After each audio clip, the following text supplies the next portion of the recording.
அட இந்த மாதிரியெல்லாம் நடக்குமா அப்படிங்கிற மாதிரி தான் இன்றைக்கி ஒரு சம்பவம் நடந்தது. அது என்னென்னு பார்க்குறதுக்கு முன்னாடி நம்ம சேனலை சப்ஸ்கிரைப் பண்ணிக்கோங்க, கொஞ்சம் சப்போர்ட் பண்ணுங்க ஃப்ரெண்ட்ஸ். அதாவது சிஎஸ்கே வர்சஸ் லக்னோ மேட்சஸில் இன்றைக்கி சேப்பாக்கி ஸ்டேடியத்தில் நடந்தது ஆஃப்டர்நூன். ஸோ இந்த மேட்ச்சில் டாஸை வின் பண்ணது சென்னை சூப்பர் கிங்ஸு தான். லக்னோ சூப்பர் ஜெயின்ஸ் வந்து ஃபஸ்ட் பேட்டிங் ஆட ஆரம்பிச்சிட்டாங்க. ஸ்டார்டிங்லேயே மிட்டில் மார்க்ஸு அவுட் ஆகி வெளியும் திரும்பும்போது அந்த பக்கம் ஜெயசிங்கிலிஸ் ஒரு தரமான சம்பவம் பண்ணிகிட்டு இருந்தாப்புல. ஒவ்வொரு அடி இடி மாதிரி வச்சு செய்ன்னு செஞ்சுட்டு இருந்தார்.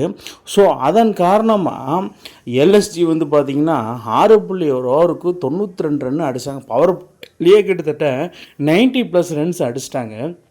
ஸோ அதனால் மிடில் மார்ஸ் அண்டு ருத்ராஜ் கைக்வாடுக்கு ஒரு சின்னதாக ஒரு ஃபைட் பேக். ஸோ இதன் காரணமாக பாயிண்ட்ஸ் டேபிளில் எல்எஸ்ஜி 10வது இடத்துலையும் சிஎஸ்கே 6வது இடத்துலையும் இன் ஸ்டாண்டிங்ஸ். ஸோ இதன் மூலிமா எல்எஸ்ஜிக்கு உள்ள வரைக்கும் ஒரு சான்ஸ் இருக்குது. வாழ்வா சாவா போட்டி அந்த மாதிரி தான் போயிட்டு இருந்தது. ஸோ பவர் பிளேயில் நல்ல குட் ஸ்கோரிங். அதுக்கு பவர் பிளே முடிஞ்ச உடனே சடன்னு ஜேஸ் இங்கிலீஷ், அதாவது ஜேஸ் இங்கிலீஷ் இன்றைக்கி இந்த மாதிரி ஒரு இம்பேக்ட் கொடுப்பாருன்னு சென்னை சூப்பர் கிங்ஸ்லேருந்து யாருமே எதிர்பார்த்துருக்க மாட்டாங்க. அந்த மாதிரி ஒரு இம்பேக்டு, அதாவது மனுஷன் ஓப்பனிங் இறங்கி சென்னை சூப்பர் கிங்ஸ் பவுலர்ஸை பார வச்சுமே பார்க்கல. அந்த மாதிரி ஒரு தரமான அடி சம்பவம் மேலே சம்பவம் பண்ணிட்டுருந்தான். கிட்டத்தட்ட வந்து பார்த்திங்கன்னா 17 பாலுக்கு 50யும் 20 பாலுக்கே வந்து 70 ரன்ஸுக்கு மேலே ஸ்கோரிங் ஆரம்பிச்சிட்டாப்புல. ஸோ இந்த மாதிரி ஆடிட்டு இருந்தால் இவரோட இம்பேக்டை யார் தடுத்து நிறுத்துறது அப்படிங்கிற மாதிரி ருத்ராஜ் கைக்வாடோட மைண்டில் ஏகப்பட்ட கொஸ்டின் மார்க் போயிட்டு இருந்தது. ஸோ யாரையாவது கொண்டு வந்து அந்த விக்கெட்டை எடுத்தே ஆகணும் அப்படிங்கிற மாதிரி நினைக்கிறப்போ நம்ம கிரைக் ஓவர்டன், இவர் தாங்க ஜேமி ஓவர்டன், அந்த மாதிரி ஒரு பால் போட்டாப்புல.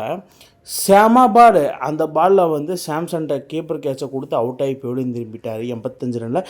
பின்னாடி ரிசர்வ் பண்ணிட்டு ஒரு நிதானமான ஆட்டத்தை வெளிப்படுத்தவே இல்லை. ஏன்னா ஜேமி ஓவர்டன் ஜேஸ் இங்கிலீஷை எடுத்த உடனே அடுத்தடுத்து வரப்போ ஒரு 2 ஹவர்ஸுக்கு அப்புறமாவது விக்கெட் விடலாம். அடுத்தடுத்த விக்கெட்டை விட்டு ரிசர்வ் பண்ணிட்டு 13 பாலுக்கு 15 ரன் அடித்தா அப்போ எப்படியும் திரும்பிட்டாங்க. ஸோ இதன் காரணமாக பின்னாடி வந்து யாருமே அடிக்காத பட்சத்தில் சபாஸ் அகமது மட்டும் ஒரு 25 பாலுக்கு 43 ரன் அடிச்சிருச்ச. லக்னோ 20 ஓவருக்கு 203 ரன்னு 8 விக்கெட் இழப்புக்கு. ஆனால் சென்னை சூப்பர் கிங்ஸை மட்டும் இந்த சேப்பாக்கத்தில் இந்த சேசிங் பாசிபிளாக அப்படின்னு பார்த்தா கொஞ்சம் டவுட்ஃபுல்லாக தான் இருந்தது. ஏன்னா இது ஆஃப்டர்நூன் கேமு, நைட் மேட்ச் கிடையாது. So Chennai super Kings நீடர் 204 runs to win அப்படிங்கிற மாதிரி செகண்ட் இன்னிங்ஸ் ஸ்டார்ட் பண்ணால் ஸ்டார்டிங்லேயே செம இம்பேக்ட். ருத்ராஜ் கைக்கோட ஆப்போனண்ட்லேயே செமையாக பர்ஃபார்மன்ஸ் பண்ணார். சஞ்சு சாம்சனும் 14 பாலுக்கு 28 ரன் அடிக்கும்போது திக்விஷ் ராதி அவர் பாலில் அவுட் ஆகி பெவிலியன் திரும்பிட்டார். அதாவது 2 4 2 6 அடிச்சிருந்த சஞ்சு சாம்சன் திடீர்னு அவுட் ஆகி போல்ட் அவுட் ஆகி பெவிலியன் திரும்பிட்டார். ஸோ இந்த டார்கெட் சேசபிள் அப்படின்னு பார்த்தோம். அப்போ இருந்தாங்க வந்தா பாருங்க ஒரு மனுஷன், ஒரு சின்ன பையன், 21 வயசு சின்ன பையன் ஊர்வில் பட்டேல் இவ்வளோ நாளாக எஸ்எஸ்வி ஜெய்ஸ்வால் வச்சுருந்த ஒரு ரெக்கார்டை இன்றைக்கி ஈக்குவல் பண்ணியிருக்காப்புல. அது என்னென்னா 13 பாலுக்கு மனுஷன் 50 போட்டிருக்காரு. இவ்வளோ நாளாக அந்த ரெக்கார்டுக்கு சொந்தக்காராக இருந்த எஸ்எஸ்வி ஜெய்ஸ்வால் இன்றைக்கி அதை வந்து சம்மன் செஞ்சுட்டாப்புல உருவி பட்டேல். ஃபஸ்ட்டு 9 பாலில் மனுஷன் 6 6, அப்புறம் ஏன் 13 பாலுக்கு 50 வராதுன்னு அப்படிங்கிற மாதிரி தான் இருந்தது.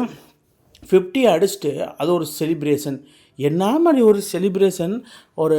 ஆனால் இப்போலாம் வந்து ஐபிஎல்லில் இது ஒரு ட்ரெண்டு, பேப்பரில் எழுதிட்டு வந்துடுறாங்க அப்படிங்கிற மாதிரி தான் போயிட்டு இருந்துச்சு. ஸோ அந்த செலிப்ரேஷன் வேறு லெவலாக ருத்ராஜ் கையோட கண்குள்ளாக பார்க்குறாரு. இவர் அடித்த அடி இடி இடித்த மாதிரி, அதாவது செம இம்பேக்ட். அதாவது ஜாஸ் இங்கிலீஷ் இம்பேக்டை கிரியேட் பண்ணதை விட இவரோட இம்பேக்டு இன்னும் ரசிகர்களுக்கு பெரிய ஒரு தாக்கத்தை இருந்துச்சு. ஸோ இதன் காரணமாக இந்த மாதிரி ஆடுனா என்ன தான் பண்ணுறது அப்படிங்கிற மாதிரி ரிசர்வ் பண்ணிட்டு நம்ம ஜெயிக்கிறதுக்கு ஒரு ஹோப்பே இல்லாத மாதிரி ஃபீல்டு செட் பண்ணிருந்தாப்புல. ஏன்னா 23 பாலுக்கு 65 ரன்னு அடித்து அந்த மாதிரி சம்பவம் பண்ணிருந்தாப்புல ஊர்வி பட்டேல். அதாவது இந்த ஐபிஎல் வந்து யங்ஸ்டரின் காலம் அப்படிங்கிற மாதிரி நம்ம சொல்ல, எக்ஸ்பீரியன்ஸுக்கே வேலை இல்லை.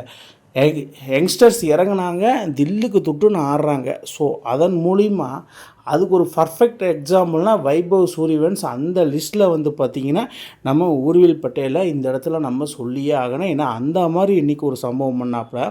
ஸோ அதுக்கப்புறமா ருத்ராஜ் கைக்வாடு 42 ரன்னில் அவுட் ஆகி விழுந்திரும்போது சரி இந்த ரன்னை வந்து யார் டார்கெட்டாக சேஸ் பண்ணுவோம் அப்படின்னா திவல் பிரிவியஸும் வந்தது திக்விஸ் ராதி பால் சஞ்சு சாம்சன் அவுட் ஆன மாதிரி இவரும் போல்ட் அவுட் ஆகி விழுந்திருந்தார். அதாவது திவல் பிரிவிஸோட ஃபோர் ஃபார்ம் கண்டினியூ ஆகுது இந்த இடத்துல.